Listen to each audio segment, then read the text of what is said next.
துலாம் ராசிக்காரர்களுக்கு இந்த வீடியோ மூலமாக பல நன்மைகள் உங்களுக்கு வரப்போகிற ஒரு முக்கியமான காலகட்டம் அப்படின்னே சொல்லலாம். சார், நீங்கள் நிறைய நாள் கஷ்டங்களை மட்டுமே அனுபவிச்சிருப்பீங்க, நிறைய நம்பிக்கை துரோகங்களை சந்திச்சிருப்பீங்க, நிறைய வருவாயில் சிக்கல்கள் ஏற்பட்டிருக்கும். இதுக்கு எல்லாத்துக்கும் ஒரு தீர்வு கிடைக்காதா, என்றைக்கு அந்த தீர்வு கிடைக்கும் அப்படின்னு நீங்கள் வந்து வெயிட் பண்ணிகிட்ருப்பீங்க.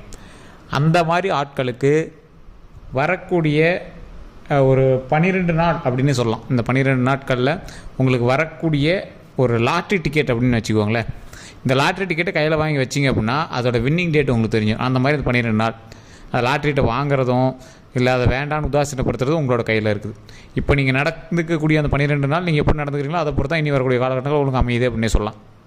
மிகப்பெரிய வருவாய், மிகப்பெரிய நன்மை, மிகப்பெரிய சந்தோஷமெல்லாம் இனி வரக்கூடிய காலகட்டங்களில் கிடைக்க போகுது. உடல் ரீதியான விஷயங்கள் கவனம் தேவை, அது மட்டும்தான். இனி உங்கள் இந்த வீடியோவில் நான் சொல்ல போகிறது என்ன, இனி உங்களோட லைஃப்பில் என்னெல்லாம் பண்ணும், அதுக்கு இப்போ நீங்கள் அந்த 12 நாட்களில் அதுக்கு என்னெல்லாம் நீங்கள் முன்னாடி ஸ்டெப் எடுக்கணும் அப்படிங்கிறத இந்த வீடியோ ஃபுல்லாக சொல்ல போகிறோம். நிறைய பேருக்கு இது மிகப்பெரிய ஒரு சந்தோஷமான விஷயமா இருக்கும். இந்த வீடியோ முழுசாக ஸ்கிப் பண்ணாமல் பாருங்கள். நம்ம சேனல் ஏதாவது சப்ஸ்கிரைப் பண்ணாமல் சப்ஸ்கிரைப் பண்ணிட்டு பாருங்கள். ஃபேஸ்புக்கில் பார்த்தீங்கன்னா ஃபாலோ பண்ணிட்டு பாருங்கள். கீழே ஒரு ஃபோன் நம்பர் கொடுத்துருங்க, டிஸ்கிரிப்ஷனில் ஒரு ஃபோன் நம்பர் இருக்குது. நிறைய பேர் எங்கே சார் ஃபோன் நம்பர் கேட்குறீங்க. கீழே டிஸ்கிரிப்ஷனில் யூடியூப்பில் ஃபோன் நம்பர் கொடுத்துருக்கோம், ஃபேஸ்புக்கில் ஸ்க்ரீன்லேயே நம்பர் கொடுத்துருக்கோம். நீங்கள் பண்ண வேண்டிய ஒரே விஷயம் என்ன அப்படின்னா, நிறைய பேருக்கு இந்த திருமணம் சம்மந்தப்பட்டது, குழந்தை சம்மந்தப்பட்டது, வசியம் சம்மந்தப்பட்டது நிறைய உங்களுக்கு சந்தேகங்கள் இருக்குது. அது எல்லாத்துக்குமே தீர்வு செய்யக்கூடிய ஒரு முக்கியமான ஒரு ஆள், அவர் கீழே ஃபோன் நம்பர் கொடுத்துருக்கேன். பிரபல ஜோதிடனுடைய நம்பர் கொடுத்துருக்கேன். மிகப்பெரிய பிரபல ஜோதிடர் அப்படின்னு சொல்லலாம், மிகப்பெரிய ஆசான் அப்படின்னே சொல்லலாம். அந்த அளவுக்கு வந்து ஒரு வலிமை வாய்ந்த, எப்படி சொல்கிறது, 200 ஜோதிடர்களுக்கு ஆசான். இவர் வந்து ஒரு குரு, அந்த ரேஞ்சில் இருக்கார். அதே மாதிரி நிறைய அரசியல் பிரமுகர்களுக்கும் சினிமா துறையில் இருக்கிறவங்களுக்கும் ஜோதிடம் பார்த்துட்ருக்கார். அவருடைய நம்பர் தான் நான் கீழே கொடுத்துருக்கேன். ஒரு விஐபி தான். அவருக்கு டைம் இருந்துச்சு அப்படின்னா நீங்கள் ஃபோன் பண்ணும்போது அட்டன் பண்ணுவார். அப்படி இல்லை அப்படின்னா கொஞ்சம் நேரம் கழிச்சு ஏதாவது வாய்ப்பு இருந்தால், உங்களுக்கு லக் இருந்துச்சு அப்படின்னா எடுக்கலாம். ஸோ இந்த வாய்ப்பை நீங்கள் தவற விடாமல் நீங்கள் ட்ரை பண்ணுங்கள். மிகப்பெரிய ஒரு வல்லுநர்கிட்ட அவரோட நம்பர் நான் கேட்டு வாங்கி கொடுத்துருக்கேன், அதை நீங்கள் ட்ரை பண்ணி பாருங்கள். அதே மாதிரி ஒரு முக்கியமான விஷயம் இந்த வீடியோ மூலமாக சொல்லணும் அப்படின்னு ஆசைப்பட்றேன். இந்த துலாம் ராசிக்காரர்கள் மட்டும் கிடையாது, எல்லா ராசிக்காரர்களும் முதன்மையாக வணங்க வேண்டிய தெய்வம் குலதெய்வம். இப்போ நிறைய பேர் கமெண்ட் செக்ஷனில் வந்து கேட்கக்கூடியது, சார் இந்த ராசிக்காரர்கள் இந்த தெய்வத்தை வணங்குறோம், அது மட்டும் போதுமாங்கிறீங்க. ஃபஸ்ட்டு குலதெய்வத்திட்ட அனுமதி வாங்கினா தான் எந்த தெய்வத்திட்டுமே நீங்கள் வந்து அருள் பெற முடியும். குலதெய்வம் அப்படிங்கிறது என்ன, உங்களுடைய குலம், உங்களுடைய முன்னோர்கள் ஆசி இருக்கக்கூடிய ஒரு இடம். தாய் தந்தையருக்கு நீங்கள் உணவளிச்சுட்டு தான் நீங்கள் போய் எந்த ஒரு விஷயமே செய்யணும். அப்போ தான் கடவுளுமே கண் திறந்து பார்ப்பார். அந்த மாதிரி உங்களுடைய தாய் தந்தையருக்கு தொண்டு செய்கிறீங்க, உங்களுடைய குலதெய்வத்தை வழிபடுறீங்க. அதற்கு பிறகு தான் இப்போ நான் சொல்லக்கூடிய விஷயங்கள் உங்களுக்கு ஆப்டாக பொருந்தும். ஏன்னா துலாம் ராசிக்கு நல்ல நேரம் பிறக்கக்கூடிய நேரம். அதனால தான் இப்போ இந்த குலதெய்வத்தை வழிபடுங்க அப்படின்னு சொல்கிறேன். நல்ல நேரம் நடக்கிறதுக்கு முன்னாடி என்ன பண்ணணும், ஃபஸ்ட்டு குலதெய்வத்தை வழிபடணும். இப்போ நீங்கள் திருமணமாக ஏதாவது பண்ணுறீங்க அப்படின்னா ஃபஸ்ட்டு என்ன பண்ணணும், குலதெய்வத்தை போய் வழிபடணும். பத்திரிக்கை வச்சிங்கனாலும் குலதெய்வத்தை தான் போய் ஃபஸ்ட்டு பத்திரிக்கை வைக்கணும். ஸோ அந்த மாதிரி தான் இது. ஸோ எந்த ஒரு விஷயம் செஞ்சீங்க அப்படின்னாலும் முதன்மையாக கடவுள் வழிபாடு கண்டிப்பாக தேவை. இந்த கடவுள் வழிபாட்டின் மூலமாக பல நன்மைகள் வரக்கூடிய காலகட்டமாக அமைஞ்சிருக்கு. சார் என்ன சார் நன்மைங்கிறீங்க, என்ன தான் நன்மை, அப்படி என்ன தான் நடக்கும் சொல்லுங்கள் பார்க்கலாம் அப்படின்னு கேட்குறவங்கலாம் தெளிவாக சொல்கிற கேட்டுக்கோங்க. அது ஒரு 5 பாகமாக பிரித்து சொல்கிறேன் கேட்டுக்கோங்க. ஒரு குறிப்பிட்ட வயது, நீங்கள் இப்போ கல்வி சார்ந்த உங்களோட குழந்தைகளுக்காக நீங்கள் பார்த்துட்டீங்க அப்படின்னா, குழந்தைகளில் நீங்கள் ஜோதிடம் பார்க்கணும் அவசியமே இல்லை. இருந்தாலும் தெளிவாக சொல்கிறேன், கல்வி ரீதியாக ஆரோக்கியமாக இருக்குது, எந்த ஒரு ப்ராப்ளம் கிடையாது.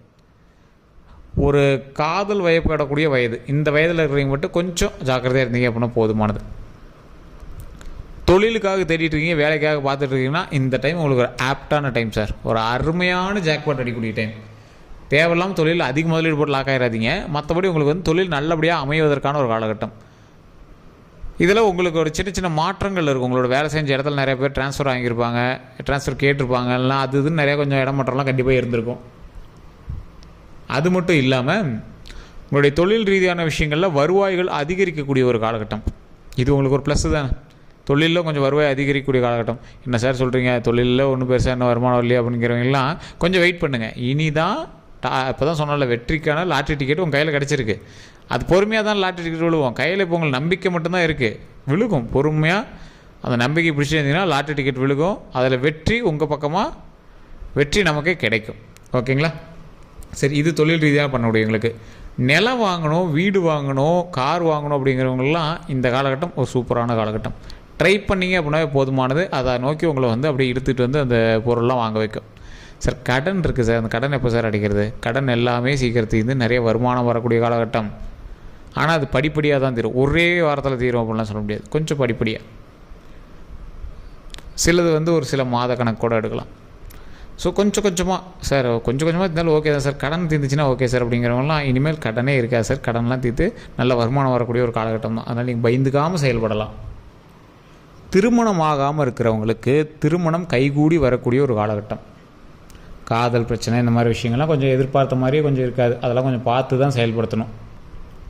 அதே மாதிரி காதல் வயப்பட்டிருக்கீங்க அப்படின்னா கொஞ்சம் கவனமாக இருக்க வேண்டிய காலகட்டம். ஃபேமிலிக்குள்ளே கொஞ்சம் சண்டை சச்சரவுகள் இல்லாமல் அதை வந்து மூவ் பண்ணுறதுக்கான காலகட்டமாக இருங்க. காதல் சின்ன சின்ன பிரிவினைகள் அது இதுன்னு வந்து அப்புறம் சேருவீங்க, ஒன்றும் சேர்த்துவீங்க, அது ஒன்றும் ப்ராப்ளம் கிடையாது. அதில் சின்ன சின்ன தரங்கள் இருக்கிறதுக்கான வாய்ப்புகள் அதிகமாக இருக்குது. திருமண வாழ்க்கை ஓரளவுக்கு கைகூடி வரக்கூடிய ஒரு காலகட்டம். திருமணம் ஆனவர்களுக்கு சின்ன சின்ன சலசலப்புகளோடு வாழ்க்கை அப்படியே ஹாப்பியாக மாறிக்கும். சின்ன சின்ன சலசலப்புகள் இருக்கும், ஆனால் அதுக்கப்புறமேட்டு வாழ்க்கை வந்து ஹாப்பியாக மாறிக்கூடிய ஒரு காலகட்டம். அதே மாதிரி மிகப்பெரிய ஒரு விஷயம் என்ன அப்படின்னா, குழந்தை இல்லாதவர்களுக்கு குழந்தை பிறப்பதற்கு ஒரு அருமையான காலகட்டம். ஸோ இப்போ வரக்கூடிய நாட்களில் நீங்கள் வந்து கண்டிப்பாக பழனி போய் வணங்கிட்டு வாங்க. துலாம் ராசியினர் வந்து பழனி போய் கண்டிப்பாக வணங்கிட்டு வாங்க. முடிஞ்சால் மேல்மலையினூர் கோயிலுக்கு போயிட்டு வாங்க. அமாவாசை தினங்களில் அப்படி இல்லை அப்படின்னாலும் ஃப்ரீ டைம்லையாவது எப்பயாவது நீங்கள் போய் அந்த மேல்மலையினூரில் வணங்கிட்டு வாங்க, வழிபட்டு வாங்க.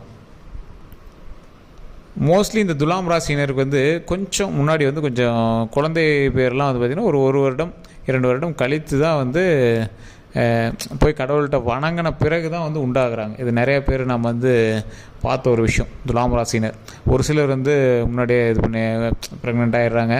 ஆனால் நிறைய பேர் இது வந்து ஒரு பெரிய இதாக சொல்ல, ஒரு சிலர்னு வச்சுக்கோங்களேன், ஒரு 100ல் ஒரு 50% பேர் வந்து ஒரு 2 வருடம் 1 வருடம் கழித்து தான் வந்து இறைவனை போய் வணங்கிட்டு எல்லா இடத்துலையும் ஜோசியெல்லாம் பார்த்துட்டு ஜாதகத்தெல்லாம் பார்த்துட்டு அதுக்கப்புறமேட்டு தான் வந்து ட்ரை பண்ண ஆரம்பிக்கிறாங்க. அதுக்கப்புறமேட்டு தான் ஒரு 2-3 வருடங்கள் கழித்து தான் வந்து பார்த்திங்கன்னா இங்கே உண்டாகிறதே ஆரம்பிக்கிறாங்க. ஸோ அந்த மாதிரி இருக்கிறவங்க நீங்கள் அப்படின்னா மறக்காம கமெண்ட் செக்ஷனில் பதிவிடுங்க. அப்படி இருக்கிறவங்களுக்கு இப்போ நான் சொல்லக்கூடிய விஷயம் தான் ஒரு மிகப்பெரிய விஷயமே. மேல்மலையினூர் கோயிலுக்கு போகிறதுக்கு ரெடி பண்ணுங்கள். கையில் ஒரு மஞ்சள் துணியில் ஒரு காயினை சுருட்டி வச்சு அந்த அம்மனை நினச்சி வழிபடுங்க. அந்த காயினை கொண்டு போய் நீங்கள் அந்த கோயிலில் போட்டு வழிபடுங்க. அந்த கடவுள்கிட்ட நீங்கள் வேண்டக்கூடிய ஒரே விஷயம் என்னவாக இருக்கணும் அப்படின்னா, அந்த கடவுள்கிட்ட நாம் வந்து வழிபடுற மாதிரி நம்மளுடைய வாரிசுகளும் சந்தோஷமாக மகிழ்ச்சியாக வழிபடணும். என் வம்சம் வளர்ந்து வரணும், என் வம்சம் தொன்று தொட்டு வளர்ந்து வரணும். இப்போ நான் வந்து வழிபடுற மாதிரி என் பையன் வழிபடணும், அவனோட பையன் வழிபடணும், அந்த மாதிரி நாம் வந்து வணங்கிட்டு வரணும். இது ஒரு மிகப்பெரிய கடவுள் கொடுக்க வரம். கண்டிப்பாக அந்த வரம் வந்து கடவுள் நமக்கு கொடுக்கும். ஸோ அந்த மாதிரி விஷயங்கள்னால குடும்பம் வளர்ச்சி பெறும். அதே மாதிரி கோயில் எப்பவுமே சந்தோஷமாக வணங்கணும், மகிழ்ச்சியோடு வணங்கணும், பாசிட்டிவ் வைப்போடு வணங்கணும். கோயில் அழுவே கூடாது, பாசிட்டிவாக வணங்கணும், சந்தோஷமாக சிரிச்சுக்கிட்டே மகிழ்ச்சியோடு வணங்கணும். இது கண்டிப்பாக கடவுள் நமக்கு கொடுப்பார் அப்படிங்கிற நம்பிக்கையோடு வணங்கணும். அந்த மாதிரி இந்த துலாம் ராசினர் வணங்குங்க, ஆட்டோமேட்டிக்காக கடவுள் சந்தோஷத்தை நமக்கு கொடுப்பார். ஸோ இது வந்து இந்த குழந்தை வரத்துக்காகவே சொல்லக்கூடிய ஒரு முக்கியமான விஷயம். இதை கண்டிப்பாக பண்ணுங்கள், மிகப்பெரிய நன்மை நடக்கும். அதே மாதிரி தொழில் ரீதியான விஷயங்களுக்கு நிறைய பேருக்கு லேக் இருக்குது அப்படின்னா, ஓரளவுக்கு தொழில் கொஞ்சம் மந்தமாக தான் இருக்குது அப்படின்னா, கண்டிப்பாக நீங்கள் வணங்க வேண்டிய ஒரு முக்கியமான தெய்வம் திருப்பதி ஏழுமலையான். ஸோ திருப்பதி ஏழுமலையான் வணங்குவதற்கு முன்னாடி உங்களுடைய தொழில் சார்ந்த இடத்துலையோ இல்லை வேறு எந்த ஒரு தொழில் சார்ந்த இடத்துலையோ